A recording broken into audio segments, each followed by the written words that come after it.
Thank you very much. I can't express how much gratitude I have for getting this opportunity. Men's Health Day screening is really close and dear to my heart.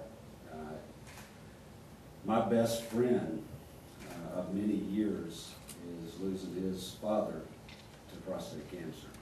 And it was determined in the process that had he taken the time to be screened,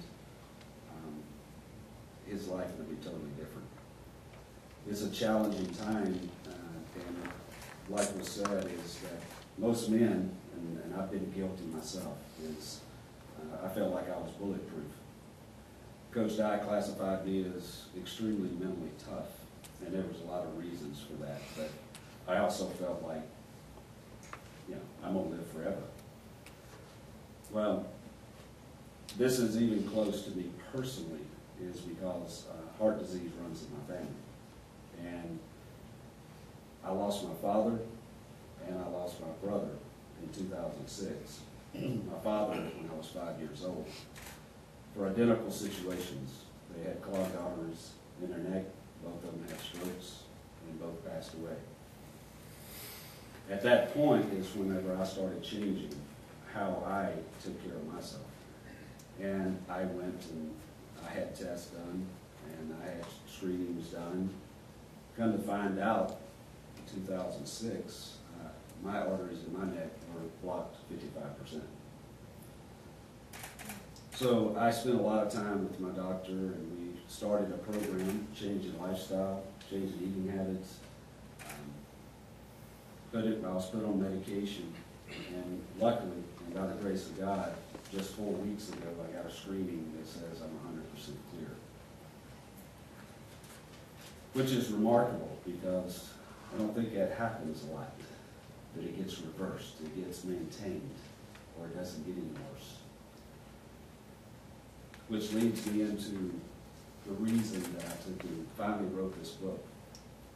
Is I think that I'm embarking on something that I was meant to do, and that was to help as many young kids or people that I possibly can. Growing up with a handicap was challenging. You can only imagine how kids treated you because you were different. Wearing braces to school, wearing special shoes, having a leg from the knee down is half the size of your other one. When I was born, my foot was rotated 180 degrees, it was folded in half, and it was folded to the back side of my shin. The doctors gave me a 10% chance that I'd ever walk, and if I did walk, it would be a cane, a walking device, but it absolutely wouldn't be running. And by the grace of God, that was all changed.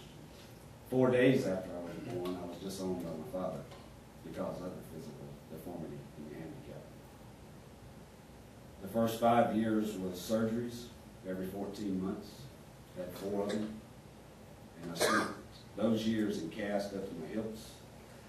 If I wasn't in a cast, I was in a brace. And if I wasn't in a brace, I was in this operating room. Those times and those years were very difficult. And I'm not ashamed to say that I grew up very angry, because I asked many times, why me? What did I do to deserve? Why have I got a leg that's different than everybody else? How come I can't be the same as everybody else? Well, at the age of 47, 48, I'm starting to figure that out, and we shouldn't wait until it's too late. And the screenings are just as important. But this book has been out for 6 months. And I can honestly say my life's been a whirlwind since. I've spoken many times, but whenever you have situations where you have 8, 9, 10, 11-year-old children coming up to you and telling you they read your book from cover to cover, and they're telling you that the story you had to tell made a difference in their life, that they took a different approach to things, Pat died, he did the forward to the book, and the one word, 2 words that he used to categorize me was mentally tough. And I urged everybody that has the opportunity at this screening that they don't exercise the level of mentally toughness that I did to the point that you wait till it's too late. Do it for your loved ones. Do it for all the right reasons, because there's none of us bulletproof. And you got a grand opportunity for all the free services that's being provided. You know, this doesn't happen in every city that I've seen. So God bless you for what you're doing. It's, as I stated, I grew up very angry because of a leg that I didn't want. But for a leg that I didn't want, it became a leg that changed my life forever. I ended up, like it was stated, being the first All-American punter ever at Auburn University. Voted Team of the Century, All-SEC, team captain, played the same years as Bo Jackson. The whole chapter on Bo Jackson is our relationship, our friend, not the athlete. Everybody knows how good an athlete he was. But those people and the impact that they had on my life and how they changed it and began to get me started in the right track for a better life. It is something that one way or another I'm going to take and make a difference in some kids' lives, and that they don't have to go through what I went through. The beauty of all of this is about 3 weeks ago, 3.5 weeks ago, I spent a week in California. The book was being reviewed by 2 movie agents, and I got to sit down and talk to him about it. The guy's been doing it for about 20 years, and he tells me it's about a 70–75% chance it'll make it to the movies. And the biggest reason is that gives me the platform to reach people faster and quicker than ever before. We took this book on, and I own every bit of it, and I did it for a reason, because I wanted to keep it personal. It's not commercialized. Really, the only people you get it from is the hospital, myself. That's about it.